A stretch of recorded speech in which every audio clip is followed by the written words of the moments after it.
stocks, bonds, ETFs, straight out of downtown Chicago. This is Zach's Market Edge.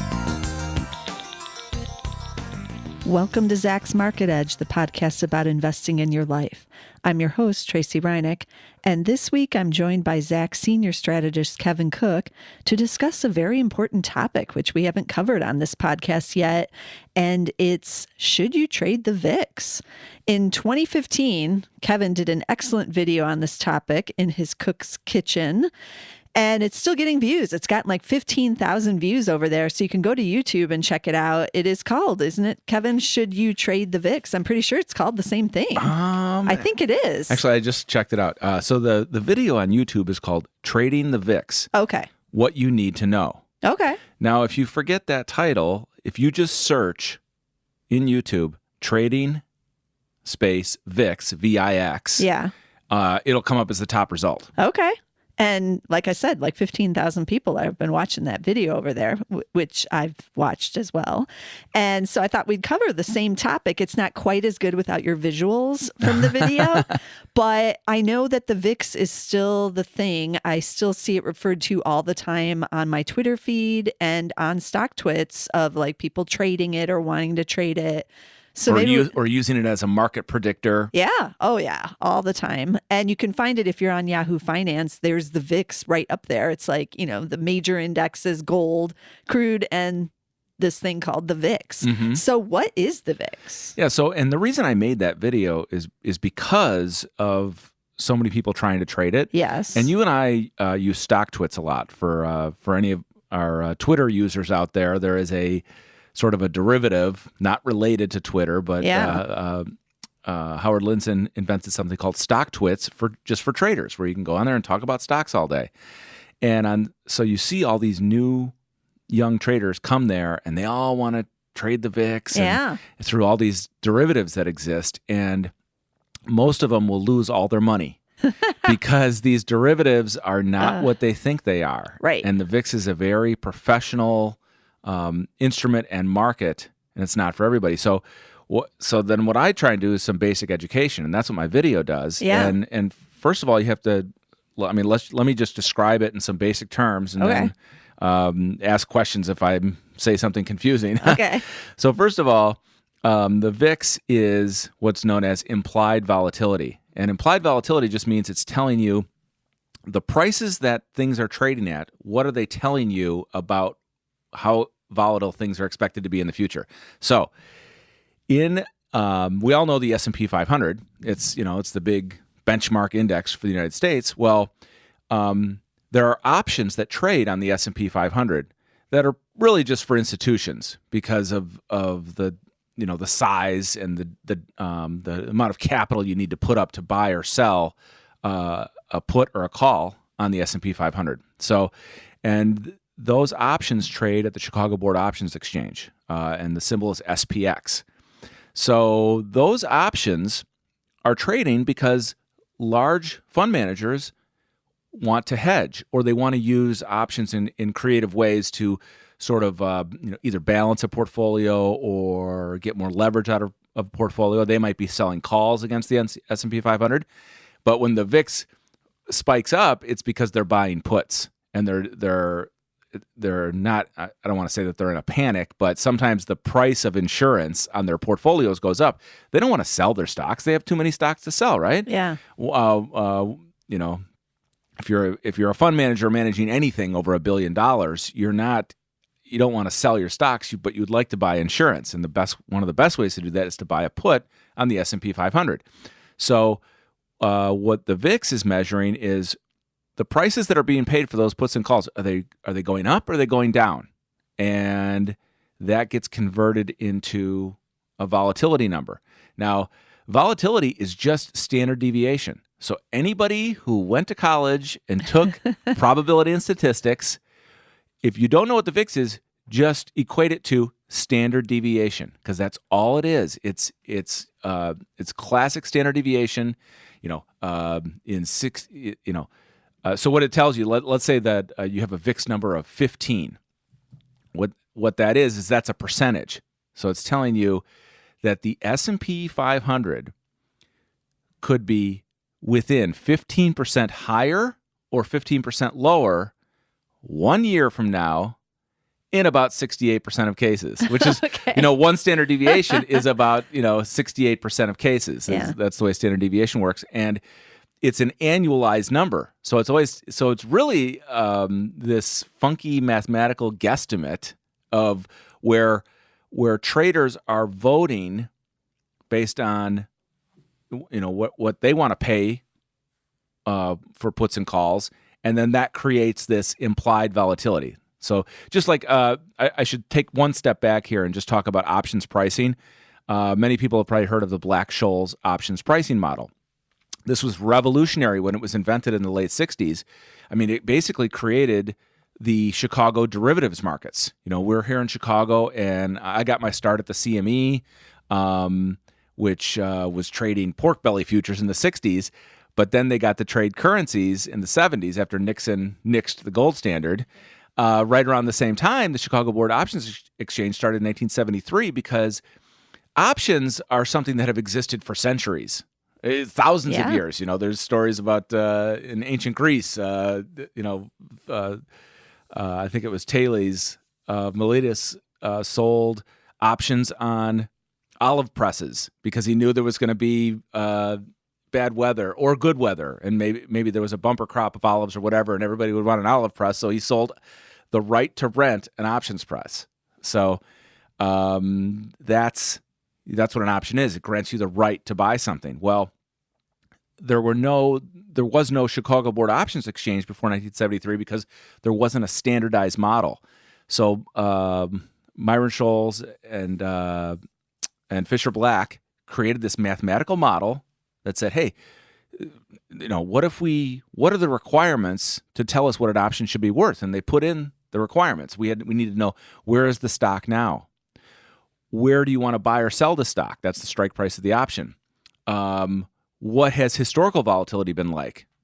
What are interest rates? And the time. When does it expire? How long is the option good for? Sometimes that gives it its most value. If somebody's going to sell you an option to do something tomorrow, it's not worth very much because you're only buying 1 day of time. Right. But if somebody, I bought my first house with a lease option. I put an ad in a newspaper and I said, I'll buy your house for your asking price in 1 year if you give me a lease purchase agreement or a lease option. And I made a deal and I bought my very first house in 1997 with a lease option contract where I locked in the price of the house today for 1 year and 1 year only. And so the seller had basically he gave me the right, he gave me that option.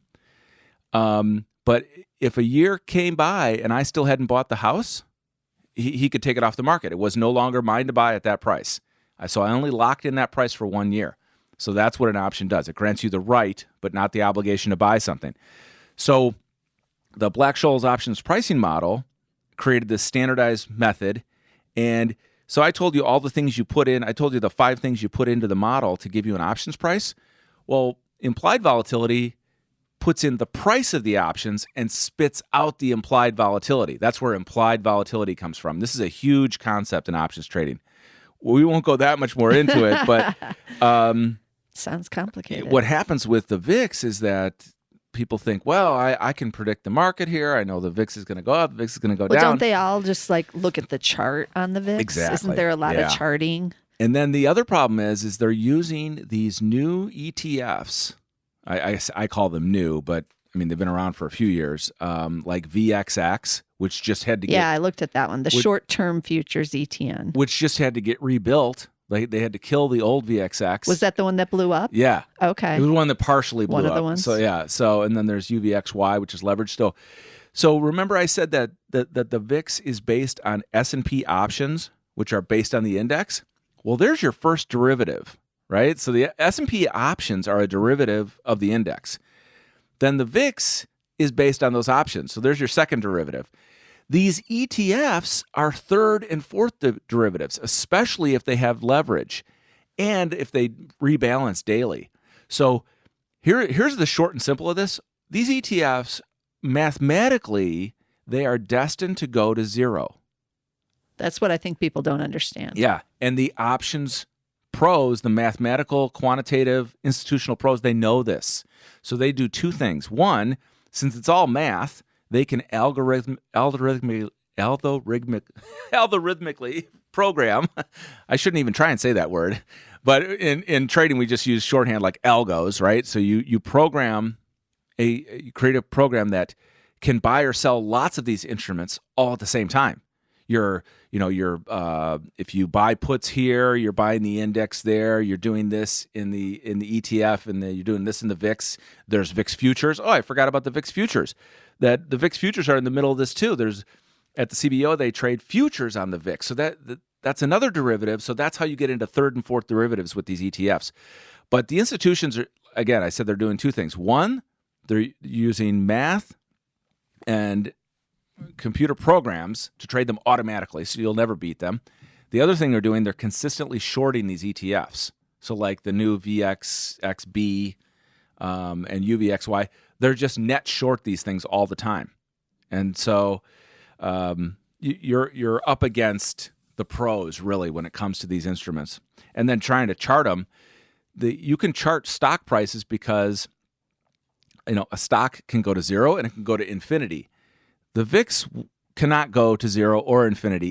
It oscillates. It's what's called a stochastic oscillator. So all it does is it just mean reverts. So it just goes up and down. But you could use the VIX if you're just watching it to get the trends, the general trends, can't you? Because I looked at the VIX to see what it was on December 24th when it was the dark times last year, as I call it. And it was at 36. It spiked up to 36, and now it's around 14 or 15. So here's, you and I have done a couple of programs here on Market Edge where we just talk about how should investors handle volatility in general in their portfolios with the stuff they own. And what do we always say? The first thing is have a plan. Know what you would do in several scenarios, especially like a worst case scenario. You need to ask yourself ahead of time, do I really want to sell this stock 20% down or 50% down, or would I own it? And if you make that decision ahead of time, then you're prepared if the worst happens. In December, from December 14th to Christmas Eve was only 7 trading days. The S&P fell 11%. I actually thought the VIX should have gone higher. What did you say the high was? 36. Oh, did it spike up that high? Okay. Yeah. But it didn't stay there very long. No, like a day. Because one thing the VIX is telling you is, even though it's an annualized standard deviation, you can convert it to a daily volatility. And roughly speaking, a VIX of 16 means the S&P could move about 1% a day. And that's the price of risk. So the option market makers at the CBOE who are making the market in puts and calls, they kind of know, they kind of have an idea or at least a rough forecast for what they think volatility is going to be today, tomorrow, in a week. They can't say for sure a month from now. But so they're the insurance sellers, right? And what do they, we know insurance is all mathematically based, right? Right. So yeah, the VIX actually for the kind of moves we had, an 11% down move in 7 trading days, on a scale of standard deviation, that's like an event that should only happen once every 10,000 years, right? Just based on history. Something like that rarely ever happens. It would be like a 5 sigma event. And yet the VIX only spiked up a little bit because it was, I think, volume was relatively low, and most of the players were already hedged. They already owned their puts going into October and November. I mean, when I say players, I mean the large institutions. They were buying puts like crazy in October and November, so they were kind of already hedged going into it, and they just stood back and went, whoa, what's going on here? Right. And then slowly some courageous funds would come in and start buying in December, and here we are, almost back to the highs. So what would your advice be for someone who does want to trade the volatility, but they're going to stay away from the VIX and the VIX products? Yes, that's my first advice. Do what you said. Stay away from the VIX and VIX products. And really, whether you consider yourself a new investor or a trader or somewhere in between, I always call people investor traders because none of us are always buying stocks and holding them for years like Warren Buffett. So we're doing some trading. you're already trading volatility by owning stocks because, but you've got to know, where to hold them and know where to fold them, so to speak, and like pick good buying opportunities, like pick good place, like think in advance. For instance, Square, the fintech disruptor. I knew I just wanted to buy it. I was buying it on the way down in November and December. So I bought at 63. Ooch, that hurt when it went all the way to 52, but we bought some more at 52. And that paid off because, Square's back up making like 3-month highs above 77, 78 now. So it hasn't reported earnings yet, though. It actually reports this week, yeah. So so that kind of thing, like know where you want to buy something that you'd be willing to hold for more than 3 to 6 months.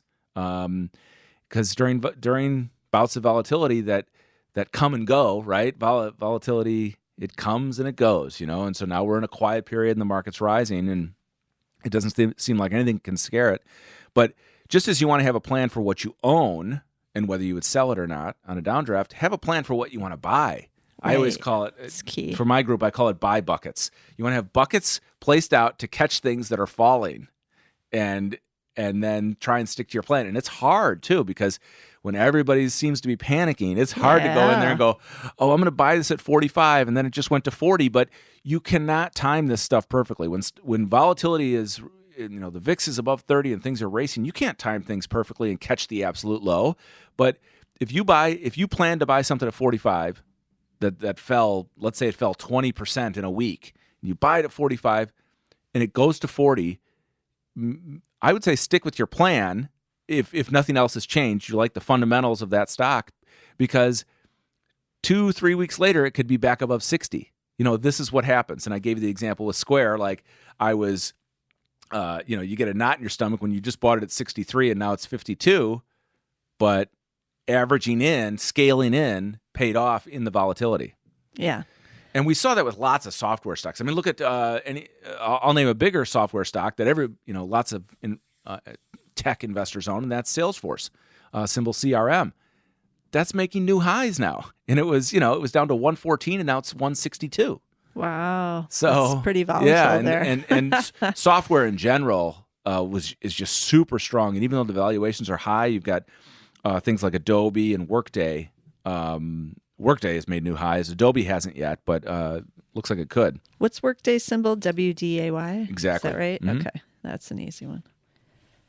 Yeah, who knew the software guys would be back on the scene, really? Well, yeah. You know what? It's so funny because I owned both CRM and Adobe and a couple others like a year to 18 months ago, and they just weren't moving. Semiconductors were all the rage. Right. And software was just not getting paid. And then all of a sudden, semis get trashed, and then not only does software start to really climb in 2018, but then it's like the first tech group to make new highs out of the storm of the correction. While I have you on the semiconductors, what's your take on what's going on there? They have rebounded off those lows now. There's a lot of believers again. I'm scratching my head because as much as I believe in a what I call the tech super cycle with artificial intelligence, 5G, cloud data centers, autonomous cars, just an explosion of uses for semiconductors. The cycle downturn seemed real. Yeah. And it still seems pretty real. Okay. With Europe threatening recession, China, who knows what their growth numbers are going to be like. And,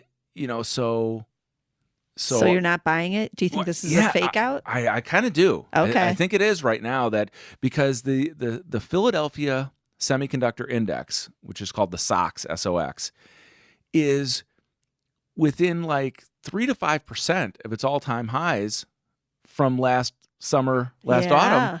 And it's like, wait a second, did we just have a cycle downturn and it ended that quickly and we're already going to make new highs? That's the argument people are telling me.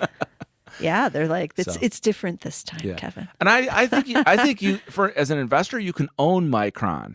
And you want to buy NVIDIA, near 140 if you can. So things like that. and if you're a long-term investor and don't, Right. you can put them away. Yeah. Because if this cycle, we have to ask, has this all been about the trade war? And probably a big part of it has, like maybe too much fear got priced in. But then when the semis, we waited to see what would the semis report, and we didn't get a lot of optimism from Micron and Nvidia that the cycle had troughed yet. Right. But investors large investors at least are acting like, oh, we see the trough. It's out there in March or April, so we're gonna take the stocks to back up to the highs now anyway, which is risky. It is.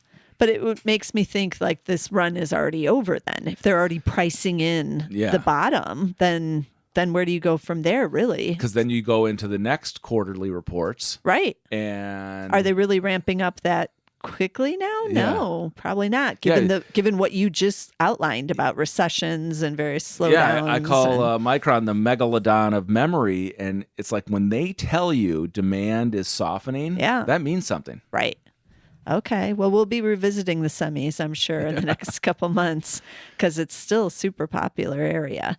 But the software stocks, some of these are the ones I'm going to be keeping an eye on, and then stocks like Square too. I feel like they're getting overlooked a bit here in the market, even though some are making new highs. So, okay, this was good. Do you think this will stop someone from trading the VIX products? I hope so. And at least I want to inspire people to go watch my video where I give more details about what's wrong with these derivatives and how they're really just for the pros and the institutions who are already trading them automatically with algo programs.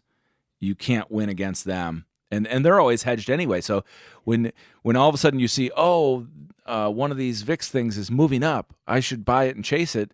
No, because these institutions are doing it automatically and they can take risk that you can't. Yeah. Okay. Let's cover all the tickers we talked about, I guess. So there are some stocks that we talked about. You might want to check out Square, but they are reporting this week. SQ is the ticker there. Workday, I believe, is also going to be reporting. WDAY, Adobe, they're coming up soon. They haven't reported yet either. Did we talk about Adobe? They were kind of mixed I mentioned in there. Adobe, That's right. ADBE. And then Salesforce, CRM, they haven't reported yet either. So could be some people might want to play these before the report too. And then the exchanges that give us our volatility data would be CBOE and CME. Yeah. And then some of those tickers for the volatility, VXX is the main one, isn't it? Now they had to kill that one and make a new one. This is what happens with these things. Especially for the leveraged ones, they have to reverse split them before the stock price goes to zero. So anytime they get down to $10, they do a reverse split to jack the price back up. Okay. So that's why, here's my tell. If you don't have time to watch my video yet, pull up a long-term chart on any trading platform you have, like even a 3-year chart will do, and put in UVXY, or if you can still see VXX. What you will see is a price where the thing was at $30,000 or $100,000, and now it's $30. How can that be, right? Yeah. It's because of the natural decay in the derivative and the daily rebalancing and the fact they've done reverse splits. It's never going up to those highs again. Right. That's what people need to be aware of. Okay, that's something good. That's UVXY. UVXY is a good one to look at. I bet you the all-time high could be something like, I'm just going to guess, $150,000. It might even be higher. Okay. On a 5 or a 10-year chart. Oh my gosh. And it's never going back there again. Right. So stop dreaming of your riches. Right. Okay. So I will link to Kevin's video in the article for this podcast. So if you can't find it on your own, you can always find it there and you can watch the video there. But otherwise, make sure you subscribe here at The Market Edge so you don't miss a single one of these episodes, as we're always covering these kind of interesting trading topics and other things going on with stocks. And you don't want to miss a single one. You can find us on Apple Podcasts. We're also on SoundCloud. And we're trying to get on Spotify, but they're being delayed, I think, over there and putting us on. But we will be on Spotify soon enough. So get us on one of the other platforms for now. And I'll see you again next week with some more stocks.